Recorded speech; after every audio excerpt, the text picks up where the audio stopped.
Ça fait quelques années déjà que j'ai remarqué la facilité avec laquelle les non-musiciens, et même parfois les musiciens, prétendent qu'ils ne savent pas chanter. C'est quelque chose qui m'interpelle pas mal, parce que je pense que c'est souvent faux, et je pense aussi savoir d'où ça vient. Aujourd'hui, on va parler un peu de chant, et de sa place changeante dans notre société.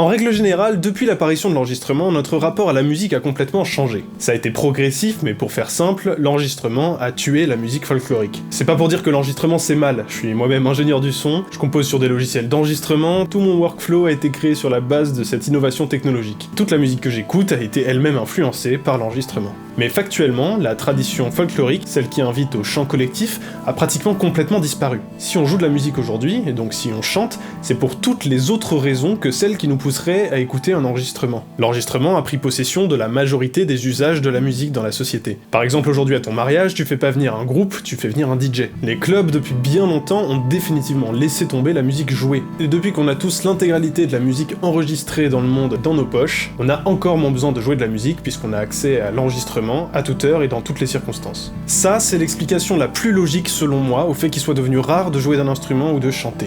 Même il y a quelques dizaines d'années, c'était vachement plus commun que les gens apprennent à jouer de la musique qu'aujourd'hui, probablement aussi à cause de l'avènement de la musique électronique. Et avant ça, le chant, ça a toujours été, dans toutes les sociétés humaines, l'instrument que tout le monde avait sur lui. Cet instrument qu'on possède tous, peu importe d'où l'on vient, où l'on est, qu'est-ce qu'on traverse. Maintenant, l'instrument qu'on possède tous, c'est celui-là. C'est comme ça qu'on est passé des chants de travail des ouvriers, des chants religieux dans les lieux de culte, des chants à boire pour les soirées de fête, ou même du chantonnement à la maison pendant que tu cuisines, à des enregistrements et des enregistrements. Même la guitare au coin du feu laisse sa place à l'enceinte JBL.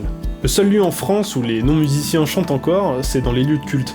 La religion est le seul domaine qui n'a pas remplacé la voix par des enregistrements. Probablement par tradition et par croyance d'un lien entre le chant et la spiritualité. En France en particulier, on a même vraiment perdu la tradition de la musique live. Là où le Royaume-Uni, par exemple, a une tradition, si pas folklorique, au moins live de la musique. Mais pour la majorité des gens dans nos sociétés occidentales, on ne chante plus.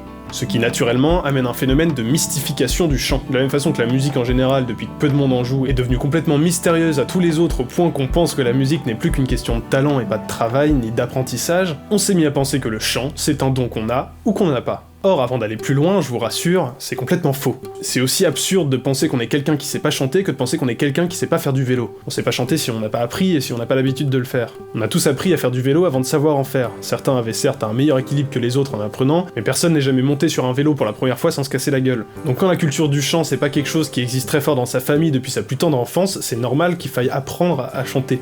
La question qui se pose vraiment avec une affirmation comme « je sais pas chanter », c'est... qu'est-ce que ça veut dire savoir chanter? J'ai l'impression qu'aujourd'hui, la plupart des personnes mettent ce curseur sur la voix des chanteurs et chanteuses de pop moderne. Mais s'il faut chanter comme dans ce qui passe à la radio pour savoir chanter, alors personne ne sait chanter, pas même les chanteurs et chanteuses en question. La voix dans la pop aujourd'hui, c'est un instrument électronique. Même quand vous avez l'impression que la voix est naturelle, elle est souvent blindée d'artifices qui la font sonner comme elle sonne. Vous n'avez qu'à regarder la vidéo de Charlie Puth qui vous montre comment il produit sa voix. C'est un enregistrement syllabe par syllabe, chaque enregistrement est corrigé sur la justesse, c'est ultra compressé, ce qui donne des aptitudes irréalistes à la voix. On n'entendrait pas Billie Eilish chanter à 1 mètre si elle avait pas de micro. Bref, ce sont pas des vraies voix dans la pop actuelle. Même en concert, où on entend déjà pas mal le masque tomber, on a toujours beaucoup de compression, et même de la correction de pitch automatique. Donc déjà, savoir chanter, c'est pas avoir une voix qui correspond au standard de la musique produite. Mais alors c'est quoi ?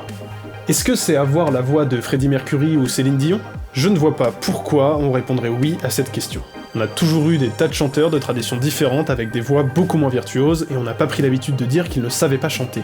Franchement, s'il existe des chanteurs comme Bob Dylan, Kurt Cobain, Renaud ou Gainsbourg en France qui ont eu un tel succès, on peut pas dire que la technique vocale est un prérequis pour savoir chanter. Le seul seuil qu'on peut mettre, c'est celui de chanter à peu près juste.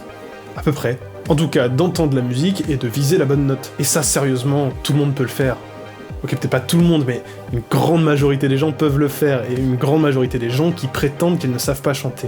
Le truc, c'est qu'on a arrêté d'essayer. Beaucoup ont laissé tomber l'effort minime que ça demande de vraiment chanter quand on est invité à le faire. Le standard, c'est devenu crier, en fait.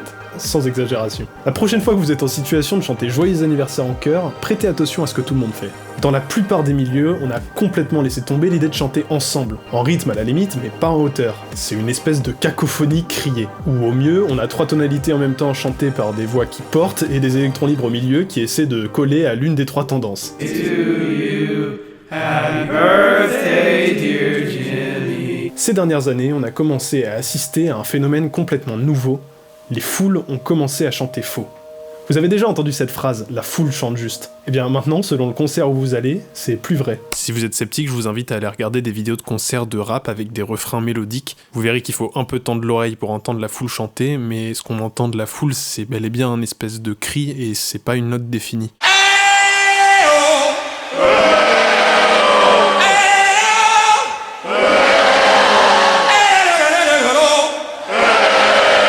Ça n'a probablement pas rien à voir avec le fait que la culture du chant disparaît peu à peu dans la musique à la mode. Le rap, c'est pas une culture du chant par exemple. J'ai rien contre le rap, je fais que des constats. Le rap, c'est pas une culture du chant parce que même si c'est une forme de chant rythmique, c'est surtout à la base un moyen d'exprimer des idées complexes qui ne sont pas faites pour être chantées en chœur avec le public. Alors les choses évoluent bien sûr, et maintenant il existe des refrains catchy dans le rap, si on appelle encore ça du rap. Mais on n'est toujours pas vraiment dans une culture du chant, puisque l'artiste de l'enregistrement ne chante pas, il utilise un instrument électronique qui s'appelle l'autotune, et qui n'invite aucunement le public à le rejoindre. J'ai rien contre l'autotune. Je trouve pas qu'on puisse en vouloir aux foules de chanter de cette façon le refrain de Bande Organisée ou La Kiffance.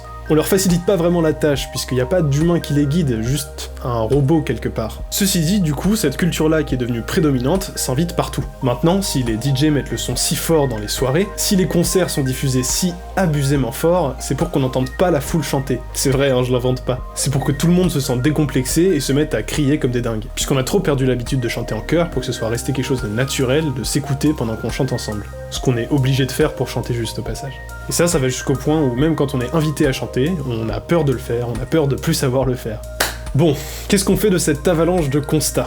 Est-ce que c'est grave? Est-ce qu'on s'en fout? Est-ce que faut vivre avec son temps, espèce de boomer, la vie c'est comme ça évolue? Pose ton clavier, j'ai pas fini. Déjà, effectivement, c'est la vie. La technologie invite des innovations dans le mode de vie des humains, et de plus en plus depuis le XXe siècle où les révolutions technologiques apparaissent de plus en plus rapidement.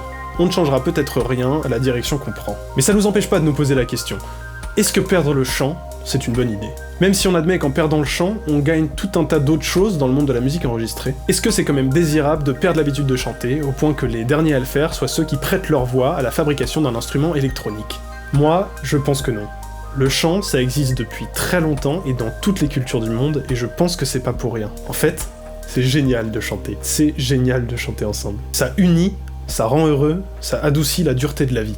Comme la musique en général en fait, sauf que le chant, quand on y prend part, c'est encore beaucoup plus puissant. Si vous avez l'habitude de chanter en groupe, vous le savez, et c'est pas une exagération, le chant a réellement des vertus, qu'on est en train d'oublier, mais qui sont réelles. Si les pays l'ont compris avec les hymnes nationaux, si le monde du sport l'a compris, si les idéologies politiques l'ont compris, si l'église l'a compris, si les esclaves dans les champs de coton l'avaient compris, c'est bien que c'est pas du vent. Alors si, tu sais chanter.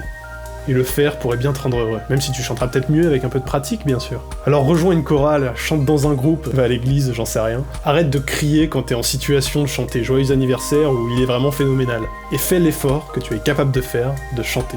Oui, ça fait un peu peur de chanter, parce qu'on se sent plus vulnérable que quand on hurle, ce qu'on peut plus facilement faire passer pour de l'autodérision ou de l'humour. Parce que si on se plante de notes, ça arrive qu'un débile rigole, alors que si on essaie même pas, tout le monde l'entend et personne n'a d'attente. Et ne laisse pas un peu de peur t'empêcher de vivre ce truc génial qu'est le chant.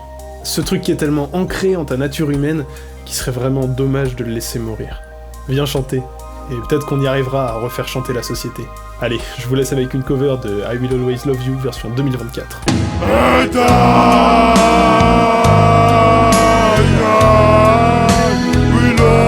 Alors ça va, on rigole hein.